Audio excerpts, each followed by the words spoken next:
कक्षा 9 के गणित वाले प्यारे बच्चों, नमस्कार। कक्षा 9 गणित में हमारा पाठ चल रहा है सांख्यिकी, पाठ 14,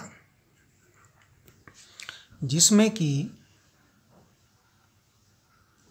आज हम नया टॉपिक पढ़ेंगे जिसका नाम है आंकड़ों का आलेखीय निरूपण।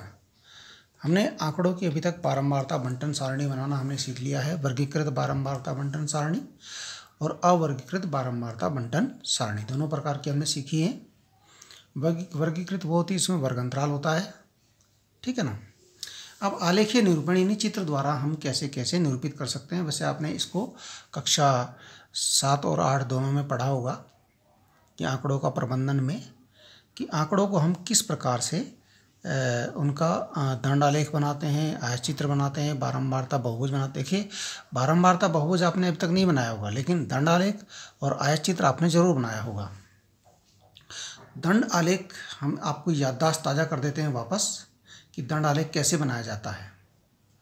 देखिए, इसमें हमारे सम्मुख है एक उदाहरण है दंड आलेख के लिए कि एक परिवार ने जिसकी मासिक आय रुपये 20,000 है, विभिन्न मदों के अंतर्गत हर महीने होने वाले खर्च की योजना बनाई। क्या क्या बनाई? परचून के सामान पे कितना खर्च होगा? 4 यानी कि 4,000 रुपये में है 4,000। किराया में कितना खर्च होगा? 5,000। बच्चों की शिक्षा में 5,000, दवाइयों में 2,000, ईंधन में 2,000, मनोरंजन में 1,000 और विविध अन्य खर्चे जो हैं उनमें 1,000 रुपये खर्च होंगे। कुल मिला के ये आपकी बारंबारता बंटन सारणी है जो कि आपने पिछली कक्षा में बनाना सीखी थी, पिछले टॉपिक में बनाना सीखी थी। अब क्योंकि ये आपने बनाना सीख लिया, ये आप प्रश्न के रूप में आ गए। अब इससे आगे बढ़ना है। इससे आगे बढ़ने के लिए हमें एक आलेखीय निरूपण करना है इस सारणी का, ठीक है ना। तो इससे हम दंड आलेख या आयतचित्र या किसके द्वारा हमने अलग अलग माध्यम से हम समझेंगे। तो यहाँ देखिए, इसका हम आलेखीय निरूपण कैसे करेंगे। देखिए, हमारे सम्मुख है, ये हमने बना रखा है पहले से ही। हम 2 लाइन खींचेंगे। ये एक लाइन हमने ये खींची, इसको हम बोलते हैं एक्स अक्ष। क्या बोलते हैं? एक्स अक्ष। और ये जो ऊपर खड़ी वाली लाइन है इसको बोलते हैं वाई अक्ष। जो एक्स अक्ष है उस पर तो हम ये मद लिखते हैं। ये मद जो हमारे थे, ग्रोसरी ये था ना, ये मद थे हमारे मद, ये इधर वाला, इसको हम लिखते हैं नीचे एक्स अक्ष पर। और जो खर्च जो 1,000 रुपयों में है वो लिखते हैं वाई अक्ष पर। देख लीजिए यहाँ पर ये वाई अक्ष पर। अब यहाँ मान लिया जाए खर्च जैसे एक करके है, हम एक एक करके लेते हैं। 1,000, 2,000, 3,000, 4,000, 5,000 तक हमने लिया, ठीक है। ऐसे ही बराबर दूरी पर निशान लगाना है, ये ध्यान रहे। हमने बराबर दूरी पर नाप करके निशान लगाया है, ठीक है।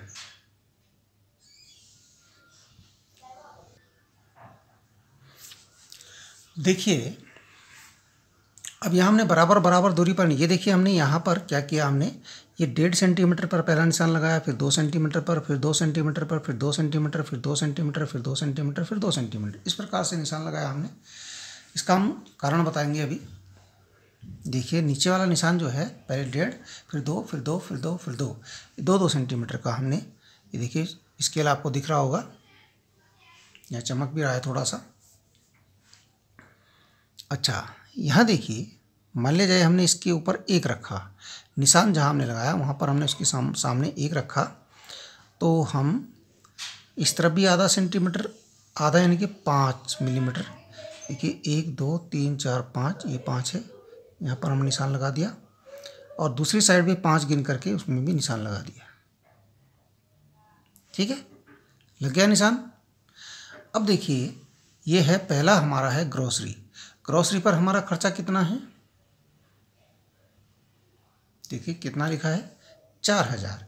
तो 4 यहाँ पर 4 पर हम जो है इसको करेंगे। देखिए 4 पर कैसे करेंगे, 4 की सीधी ये है, तो जहाँ हमने 5-5 गिन करके निशान लगाए थे, यानी कि आधा आधा सेंटीमीटर के, उस लाइन को हम 4 के सीधे में ले जाते हैं, दूसरी वाली को भी 4 के सीधे में ले जाते हैं,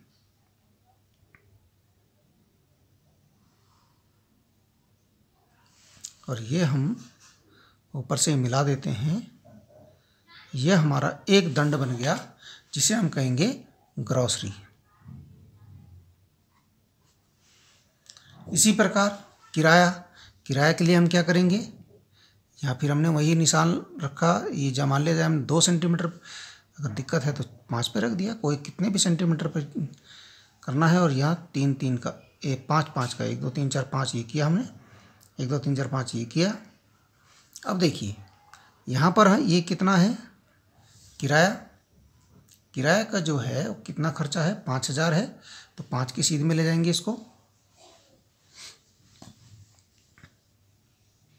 5 कहाँ पर है, देखिए ये है 5 लाइन के जस्ट नीचे।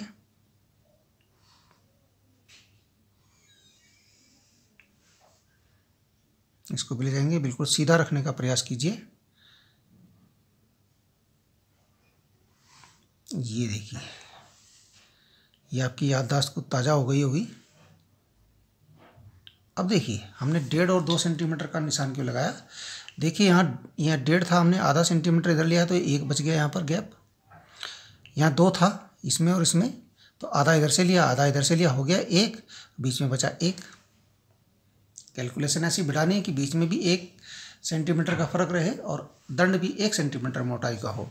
ऐसे बच्चों की शिक्षा पे देखिए कितना है, बच्चों की शिक्षा पे भी 5 है, बच्चों की शिक्षा में भी खर्चा 5 का है। तो हम यहाँ भी हमने ये निशान लगाएंगे, ये 5 का, और ये सीधा खींच देंगे इसको 5 की सीध में, सीधा रखने का प्रयास करेंगे बस।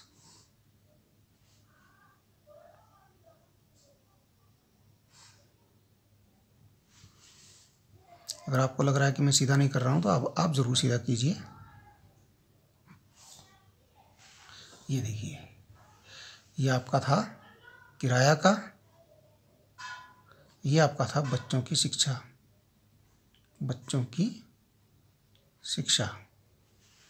ठीक है, इस प्रकार से आप सारे दंड बनाएंगे। ठीक है, अगले दंड इस प्रकार से बनाएंगे।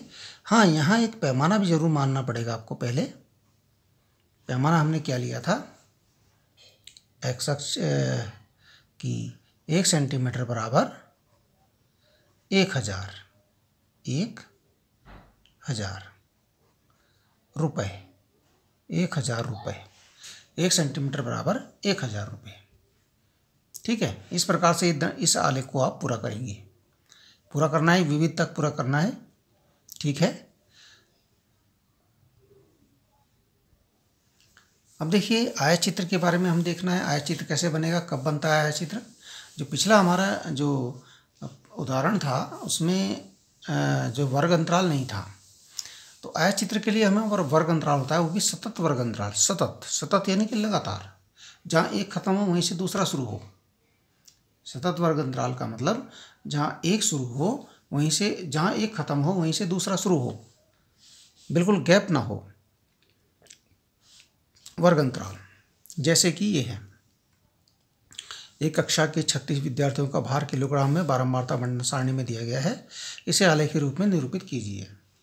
देखिए यहाँ भार है 30.5 से 35.5, इसमें 9 विद्यार्थी हैं। फिर शुरू किया हमने 35.5 से ही, और 40.5, इसमें 6 विद्यार्थी हैं। फिर 40.5 पर यहाँ ख़त्म हुआ था, यहीं से शुरू किया 40.5 से 45.5, 15 विद्यार्थी हैं। फिर 45.5 से शुरू किया हमने, 45.5 पे यहाँ ख़त्म किया था, यहीं से शुरू किया 50.5। तो ये एक प्रकार की सतत सारणी है, सतत वर्ग अंतराल वाली बारंबारता बंटन सारणी है, वर्गीकृत सारणी है ये भी आपने पिछले टॉपिक में बनाना सीखी है, इससे पहले वाले में। तो ये अब जब बनाना सीख लिया तो इसकी हम आगे बढ़ते हैं, इसका आयत चित्र बनाना, आलेखीय निरूपण करना। इसका आलोच्य निरूपण कैसे करेंगे हम, देखिए यहाँ पर भी देखिए, इसमें जो पड़ी हुई लाइन है इसे हम एक्स अक्ष बोलते हैं और जो खड़ी हुई लाइन है इसको बोलते हैं वाई अक्ष। ठीक है, जो पड़ी हुई लाइन है इसमें आता है आपका भार केजी में, किलोग्राम में, भार किलोग्राम में, ये वाला यानी वर्ग अंतराल आएगा इसमें। इसको हम वर्ग अंतराल भी कह सकते हैं, वर्ग अंतराल। और दूसरा जो खड़ी हुई लाइन है उसमें आएगा विद्यार्थियों की संख्या, इसको हम बारंबारता भी कह सकते हैं, बारंबारता। ठीक है, अब यहाँ देखिए, क्योंकि यहाँ पैमाना माना जाता है, क्योंकि यहाँ देखिए आपके पास जो विद्यार्थियों की संख्या है वो सबसे ज़्यादा 15 है और कम से कम 1 है। तो ये ध्यान रखना है आपने, 15 तक उसमें आ जाना चाहिए। तो कैसे आएगा, कितने कितने का अंतराल रख लें। देखिए अंतराल हमारा बराबर होना चाहिए दो सबके बीच में। यहाँ पर यदि हम 2-2 का अंतराल रख लें, जैसे 2, तो ये फिर 4, फिर 6, फिर 8, फिर 10, फिर 12, फिर 14, फिर 16। 16 के अंतर्गत 15 आ ही जाएगा। ठीक है, इस प्रकार से रखा हमने। और नीचे आएगा वर्ग अंतराल, जस का तस आएगा। देखिए 30.5 से शुरू है तो यहाँ लिखेंगे 30.5, फिर लिखेंगे उसके बाद है 35.5, 35.5, फिर लिखेंगे हम,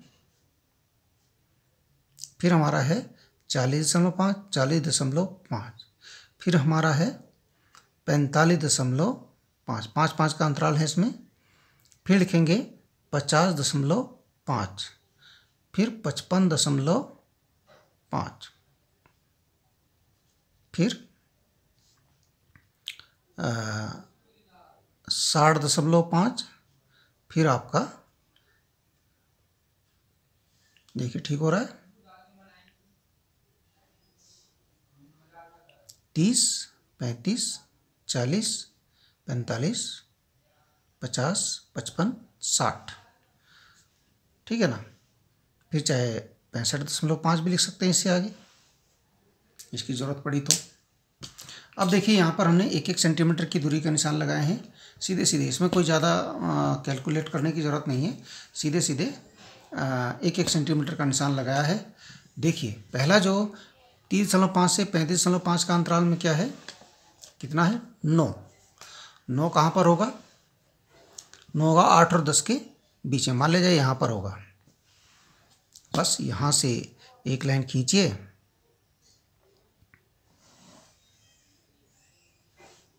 इधर से खींचिए एक लाइन, थोड़ा सा ऊपर था इसलिए, ये ठीक है। अब 35.5 से 40.5 में 6 है, तो यहाँ अगला देखिए 6 है, तो 40.5 कहाँ है भाई, ये है, और ये 6 है यहाँ पर।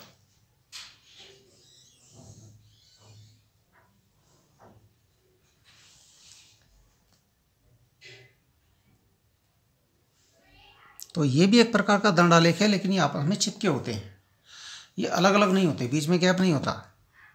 ठीक है ना, 45.5 है, इसके बाद इसमें आपका 15 है, 40 से 45, 15 है सीधे, 15 कहाँ होगा, यहाँ पर होगा, तो बढ़ जाइए सीधे 15 तक, सीधा रखने का प्रयास कीजिए बस, और इसको भी इतने बढ़ा दीजिए, इस वाली लाइन को यहाँ से। ये देखिए ये हो गया आपका, ये आपका हो गया 15, ये आपका 6 था, ये आपका 9 था। ठीक है, अब 50.5 में आपका 3 है, 45.5 से 50.5। ये देखिए यहाँ पर 45.5 से 50.5 में 3 है, 3 कहाँ पर होगा? 2 और 4 के बीच में।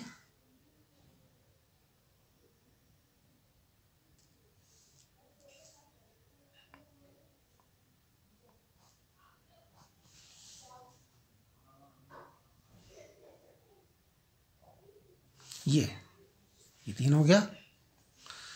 अब देखिए 50.5 से 55.5 में 1 है, देखिए दिख रहा होगा यहाँ पर 1 है। अब 1 आप कहाँ पर होगा? ये मान लीजिए यहाँ पर होगा।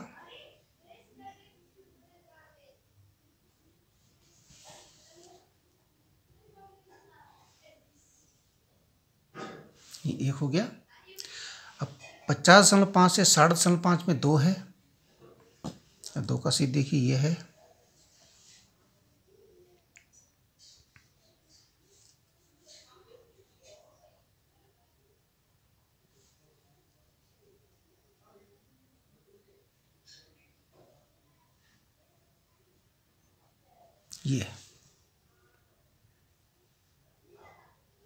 ये बन गया आपका।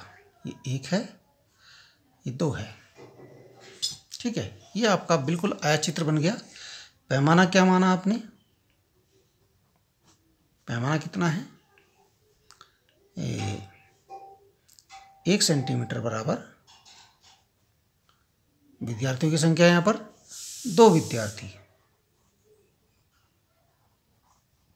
यह आपका किस पर था? y अक्ष पर। और x अक्ष पर क्या करा आपने? 1 सेंटीमीटर बराबर 5 kg, 5 किलोग्राम। 5-5 का अंतराल है इसमें। हाँ, और अच्छा एक और बात इसमें है जो कि खास बात है, आपने ध्यान दिया होगा अगर, ये वाला निशान, ये जो निशान है ये क्यों है? क्योंकि यहाँ से यहाँ तक की दूरी तो 1 सेंटीमीटर होगी लगभग, लेकिन उसका अंतराल 5 नहीं है, सीधे सीधे 3.5 से शुरू हो गया। वैसे तो हम 0 से शुरू करते हैं तब तो ठीक है, लेकिन सीधे सीधे 3.5 से शुरू हुआ है। इतना बड़ा गैप है यहाँ पर, तो इसलिए हमने जिग जैग करके इसको दिखाया है। यदि 0 से शुरू होता कि भाई यहाँ से 0 शुरू, 0 फिर यहाँ 1 फिर 0 या 10, 0 से 10, 10 से 20, 0 से अगर शुरू होता तब ये नहीं दिखाना पड़ता, लेकिन 0 से शुरू नहीं है इसलिए हमने ऐसा दिखाना पड़ता है। ठीक है, धन्यवाद। इतना काम कीजिए आप लोग।